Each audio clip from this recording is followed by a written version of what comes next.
नमस्कार, जय श्री राधे। हम संसार से प्यार कर सकते हैं, लेकिन प्रेम नहीं हो सकता है। प्रेम निस्वार्थ भाव है, जहाँ पे हम अपने मन की नहीं, बल्कि हम जिससे प्रेम करते हैं उनकी खुशी चाहते हैं। इस संसार में तो हम सब अपने अपने स्वार्थ ही चाहते हैं, तो फिर इस संसार से कभी प्रेम हो ही नहीं सकता। प्रेम का मूल्य वो जानता है जिन्होंने खुद से भी ज़्यादा खुद को कभी सोचा ही नहीं, खुद के बारे में सोचने के लिए समय ही ना मिले। इसके बारे में जानने के लिए आप इस वीडियो को संपूर्ण देखिए। प्रेम क्या है? प्रेम गोपियाँ श्री कृष्ण से कहते हैं। गोपियाँ उद्धव जी से कहते हैं, अगर श्री कृष्ण को हमारे से दूर रहने में सुख होता है, आनंद होता है, तो उन्हें दूर ही रहने दीजिए। लेकिन हमारा संसार का प्रेम क्या कहता है?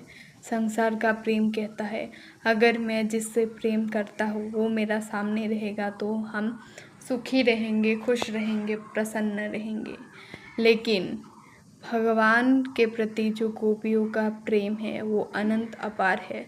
वो कहती है, अगर श्री कृष्ण को गोपियों के रोने से, अश्रु नेत्र बिंदु गिरने से अगर उनको सुकून मिलता है, तो सारी ज़िंदगी वो उनके हंसने की वजह से सारी ज़िंदगी रोते रहेंगे। सिर्फ शर्त एक ही है कि उनका जो प्रेमी भगवान है उनको वो खुश रख पाए। मतलब अपने प्रेमी का जो सुख है, उस सुख के लिए खुद को बलिदान देना ही प्रेम होता है। इसीलिए हम संसार में जो भी प्रेम कहते हैं, जो व्यक्ति खुद से भी ज़्यादा अपने प्रेमी के बारे में सोचते हैं, वही प्रेम है। एक दिन गोपियाँ श्रीमती राधा रानी से पूछने गई कि राधा रानी, आप तो हमेशा श्री कृष्ण के साथ रहती हो, आप कितने सौभाग्यवती हो, कितनी सौभाग्यशाली हो। हम तो इतने हीन हैं कि हम भगवान के साथ रह भी नहीं पाते। फिर भी अगर हम आपके मुख से उनके जो वर्णना है, उनकी जो शरीर है, मतलब उनका जो गठन है, वो कैसे दिखते हैं, ये अगर हम सुन पाए तो भी हमें बहुत सुकून मिलेगा। फिर राधा रानी ये बात सुन के उनके अश्रु बिंदु गिरने लगे। वो कुछ कह नहीं पाई। सिर्फ गोपियाँ उसके बाद बोले कि अगर आपको दुख हो रहा है तो हमने ऐसा क्या कहा कि आपको दुख हो रहा है? तो श्रीमती राधा रानी कही, इस अनंत ब्रह्मांड में श्याम जी, श्री कृष्ण जी इतने अपार रूप बनाते हैं, मेरे इस केवल 2 मात्र नयन से मैं कैसे इन्हें देख पाऊंगी? मैं जब भी उनके देखने के लिए कोशिश करती हूँ, मेरा अश्रु बिंदु आँख भर जाता है, उनको देख नहीं पाती हूँ। फिर गोपियाँ कहती है, आप कोशिश तो कीजिए।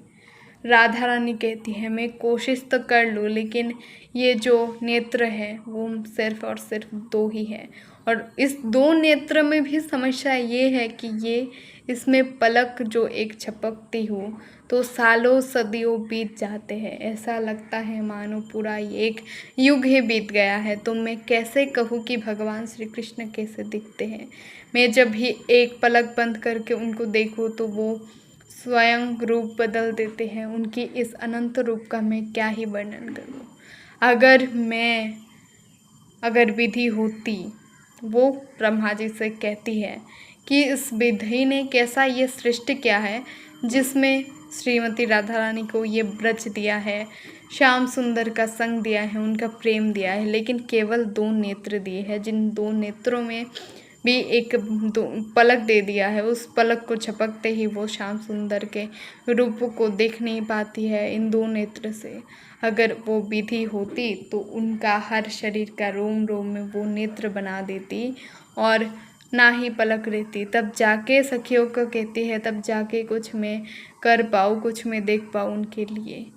तो इतना अनंत जो प्रेम है, इस अनंत प्रेम की वर्णना यही से मिलती है। अगर आप लोगों को वीडियो अच्छा और इन्फॉर्मेटिव लगे तो please like, share and subscribe. तब तक के लिए खुश रहिएगा, स्वस्थ रहिएगा, और हो सके तो दुनिया से ही और भगवान से ही, दोनों में से किसी एक को प्रेम करना शुरू कर दीजिएगा। शुक्रिया।